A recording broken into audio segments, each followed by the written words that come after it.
Hey, good afternoon from Stop Doing Nothing and Focus World Headquarters here in Oklahoma City. It's your buddy Patrick from Stop Doing Nothing. And as we roll into 2019, I thought it would be very important for you to see what we're working on in 2019 and how we're kind of changing the face of business. And if I don't have precise eye contact with the camera, I apologize. I've kind of got my podcast YouTube camera on the right and the Facebook Live camera on the left.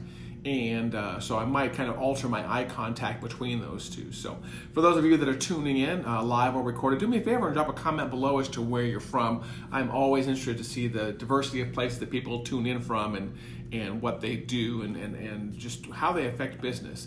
Now the first thing, I'm going to sidestep it talking about business real quick and talk about something pretty cool happening here. First of all, I need to get a knife out. I know that sounds very threatening. My good buddy John gave me a knife a while back. That's because I have to open up a package right here for those for you. For those of you that are listening on the podcast, I apologize, but hey, just believe me, I'm opening up a package. We're doing something pretty cool. I had a friend of mine a while back make some Stop Doing Nothing t-shirts. A gentleman named Henry Israel here in Yukon, Oklahoma, at a place called We Embroider. He does really cool custom embroidery, and he made me some custom Stop Doing Nothing t-shirts. And by the way, go check him out. He's at weembroider.com. And he made me some custom Stop Doing Nothing t-shirts a while back. And I'm not wearing one now, but it had some cool embroidery on the front and some very inspiring messages on the back that he and I worked on. And those got pretty popular. And I had a lot of people at the gym and other places asking me where I got those made. And I told them Henry, but I was looking for a way to get them mass produced. So we have that set up through a slightly different channel, but you can order them online now. And what I did, for those of you on the podcast that you can't see me, is I have a package here, and I've been waiting to do a video to show you guys what they look like. So let me cut this open real quick. And you can order these online. So I've been having them shipped to clients. If you ever become a client, you're going to get one way or another. It's got to be very cool here that I don't cut myself because this knife is very sharp, and this knife was given to me as a friend for being a groomsman at a wedding, and within about 5 minutes of me having this knife, I cut myself, so I'm not to be trusted around sharp objects. So let's see what these cool shirts look like. My first one, seeing them of the new style, I've got plenty of the old style, so we're just going to toss that over there, and let's open up the secondary package right here. And again, you guys can get these, and this is not a shill for you guys to buy one, but I've had plenty of requests for people to get one. So open it up here. This is pretty cool. Knowing me, this is probably a XX. So let's take the tag off. I like black shirts. So this one is definitely black on the front right here. I don't know if you can see this or not. It's got, of course, Stop Doing Nothing in the absolute font I like. And then this one, this phrase I put on the back has been quite popular. And it says, done is better than perfect. So for those who know which camera you're looking at there, done is better than perfect. So these are available along with some other t-shirts over at store.stopdoingnothing.com. And again, that's not what this video is for, but I got this in the mail, and so I thought this would be pretty cool. So again, if you're interested, it says Stop Doing Nothing on the front and done is better than perfect on the back. And I have a variety of shirts like this along with some artwork, along with a coffee cup over at store.stopdoingnothing.com. If you ever want to check that stuff out, it's kind of my philosophy here on life and how you handle things and how you need to deal with your marketing or your personal life or personal development or anything like that. So that's my philosophy. So enough talking about the t-shirt.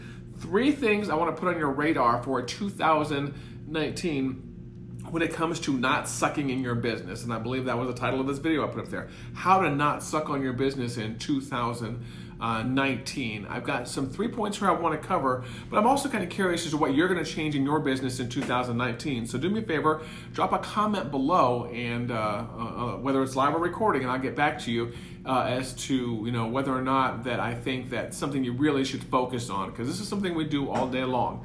And this isn't going to take too terribly long, but again, I want to get you set up for the year because it's the 27th right now. We've got 3 or 4 more days to go. I can't remember. 30 days has September, April, June, and November. So December is the 31-day month. December is the 31-day month. Okay, here we go. 3 things I want you to keep on your radar for 2019. The first being the one right in front of your eyes is that I cannot preach to you. You almost cannot do too much media for your business. And whatever shape or format you choose to do it in, that's completely up to you. But find a way to do media on a regular basis. And by media, I'm talking about the stuff you're seeing in front of you. Facebook Lives, they're appropriate. Recorded media, podcast media. I don't consider anything that's like textual written. I don't consider that. That's not the kind of media I'm talking about. So I'm not talking about magazines or more blogging or things like that. Those things are okay. You know what? Those things are also easy. Those things are next to free, and everybody is doing them, and so they are highly, highly competitive. What you are watching in front of you right now in your niche, whatever it is, whether it be, bathtubs or bathrobes or washcloths or tennis shoes, what you're seeing right in front of you is what you can really use to stand out in your business. It's flipping on the camera and becoming one-on-one with the person on the other side of the camera or the other side of the screen and just talking to them like a friend. Open up the camera and say, hey, it's your buddy Patrick. This is what we got going on here. Hopefully this will help in your business. And if it doesn't, maybe the knowledge you have from this will help somebody else in their business so you can pass it on. Just be that simple with your video. We just got, we're talking very close to starting with another client here locally in Oklahoma City who is very gung-ho into business, so much to the point where we're making a shopping list for them of the audio and video equipment we want them to buy, because they're going to build basically a miniature video studio based on our recommendation. And I don't think that would be a bad investment for any business to set aside part of the physical location as a miniature, video studio, if you will. And so whether you're working in there or your clients are working in there or you find other uses for it, you've already got a place set up for it. You don't have to go out of your way to set up lights and all that stuff for it. It's just always ready and raring to go for you. And so please do me a favor and invest in more video. If you ever want equipment recommendations, let us know here. You can go to the Focus website, allaboutfocus.com or stopdoingnothing.com. Drop them in the contact form and I'll get back to you with some video recommendations, because one of my favorite things to do is to invest in video equipment on Amazon. I'm probably buying something video related, every single year. So do me a favor and do that. Another thing I want you to look at also is try to find a way when you're doing this. This would be point number 2 here. So point number 1 is the investing in video. Point number 2 is for you to, when you're talking about your products or services, come at it from an education and entertainment perspective. We spent some time researching the most popular YouTube channels out there, everything from PewDiePie to little kids reviewing toys to everything out there. And the best video channels out there are ones that educate and entertain at the same time. You don't have to make a fool of yourself, and don't go out of your way to force it. But if you can find a way to make your message more appealing, to make it humorous, to I don't know, jump cutting is a really big thing. Throwing music in there, causing some emotion to come up with your video, to talk about things that have nothing at all to do with your product or service. People will really dig this stuff about you. They're looking for the human side of your business. And people are trying really hard to do this media thing, but they're not doing it as a human being. They're doing it as a business, and they feel it has to be very scripted and very planned. And as a result, they're kind of really screwing it up, if you ask me. They're not letting the human being come across. I mean, if you're having a good day, talk about that on video. If you're having a bad day, maybe talk about that. If something cool is happening in your business, or you discovered a new product line, or you're really excited about a big sale, you can talk about all that stuff. But please do me a favor, and if you're going to invest in the media side of your business, put a human side on it. I just really don't want you to screw up in this area. I do give out a lot of advice when it comes to turning your business into a media business, but all too often, like I said, people just get really stoic about this and they don't know how to relax. They don't know how to pull that, that stick out of their butt, and they just get really too focused on trying to be, a Dan Rather or a news reporter on camera, and no one's looking for that. Man, if you're selling tennis shoes, people want to know how they make their feet feel. I always like to tell people, I was in a Facebook group the other day talking about a company wanted to know some pay-per-click advice because they were selling socks on Shopify is what it was, and I have a Shopify store. That's where the t-shirts come from. And they were like, I spend this much money on socks, and our socks are really comfortable, and our socks are really great, and our socks and our socks and our socks do this, and our socks do that. And I kept pushing them, what's unique about your socks, and why do you want to sell more socks? And they kept going and going on about these stoic answers, and I had to remind them, listen, remember that when you have a sock store, you're not selling socks. And this is a key thing in marketing that you kind of have to remember, is more than likely whatever you are selling is something that brings pleasure to your client or something that removes pain. And that's what you have to talk about. So if you have a sock store, do me a favor and don't talk about socks. Talk about feet and talk about foot pain, and push in the nail there where you talk about foot pain and the fact that that what you have, your product relieves foot pain or it brings pleasure. I mean, talk about when you have socks, for example. I would think about when Christmas morning was just passed, how great it feels to when the house is cold and you can find a warm pair of socks, and the warm pair of socks along with the family under the tree and a good cup of cocoa. I mean, that's like the perfect Christmas morning right there. So if you're selling socks, or you're selling shoes, or you're selling pretzel sticks, or you're selling steaks, or you're selling cell phones, or you're selling, who knows what you could be selling. You're selling car doors. Do not talk about that product so much as the pain that product removes or the pleasure that product brings. People are buying for one of two reasons. They're buying from looking for more pleasure or trying to get rid of pain.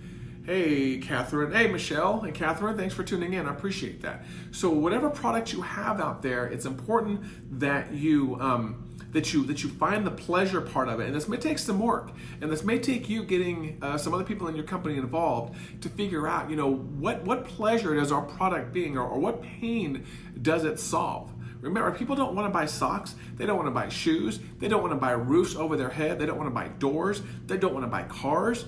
Why do you buy a car?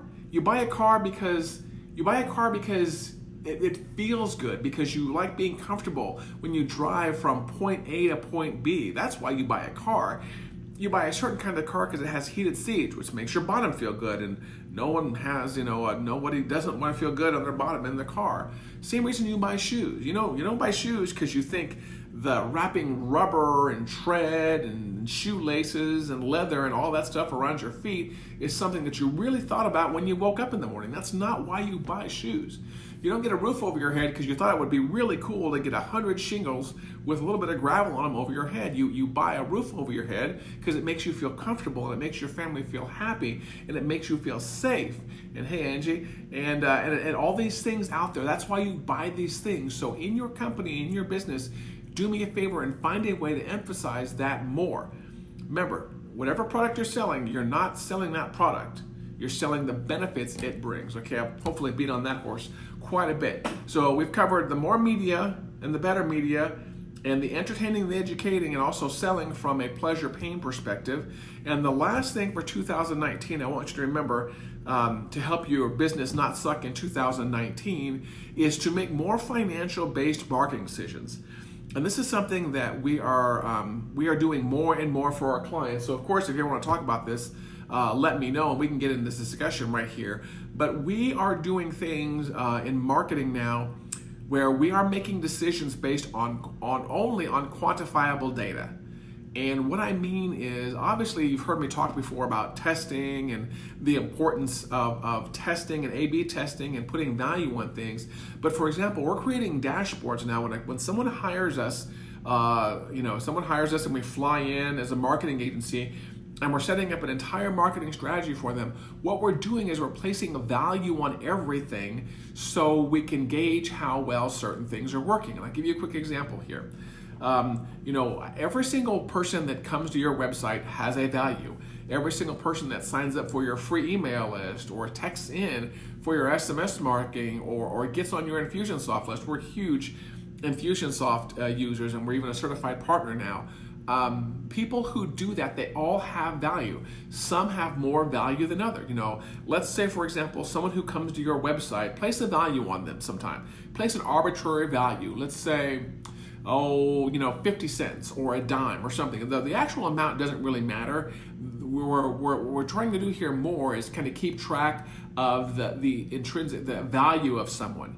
And because what you want to do is you want to compare that to the value of other people on your website. So let's say an organic visitor that found your site, you'd think it'd be drinking in the middle of the day, because I would never do that. Let's say an organic visitor that came to your website, found you through SEO, search, or whatever, okay? Give that person a value. It's a very low value. They are very early in the funnel. We don't know what their return is yet, but we know they have a value of some sort. Let's say 10 cents.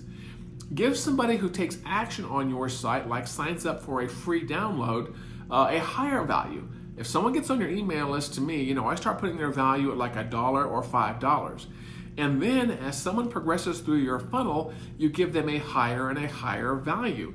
And so what you start to be able to do is you can start gauging how well certain marketing methods are doing. For example, again, we have a dashboard now where we, on one side of our marketing dashboard for our clients, we have the different marketing methods that we're using. It could be Google paid search, Facebook paid search, it could be SEO, it could be inbound links, and then across the chart we have how many of those people have converted and what the value of those people are. And it's pretty cool because you can instantly see which marketing methods, which marketing processes have higher value. And almost more often than not, which I could have predicted in the beginning, it's going to be the paid people. The paid people are the active shoppers right here. So people that click on your ads, at least in our research so far, the people that click on our ad, that click on the ads for our clients that we set up for them, have a higher value. They are more likely to take action. They are more likely to get on an email list, and they're more likely to buy something. But you know what? We can make those decisions based on actual data that we have. We're not guessing so much, and we're starting to use and implement more and more tools that allow us to make really good marketing decisions based on data. And it's not guesswork. It requires a little bit more setup work. It requires a little bit more analysis work. It requires a little bit more test work, but it's so cool to be able to, for us to be able to walk into a client now, like we fly across the country, right, to San Diego, and we sit down in a conference room with a client who hired us, and we say, look, this is what you're doing. This is what we are doing. This is what we decided to do. Here was our ROI on, marketing strategy A, and here's our ROI on marketing strategy B. Marketing strategy A brought in, $60,000. Marketing strategy B brought in $20 million.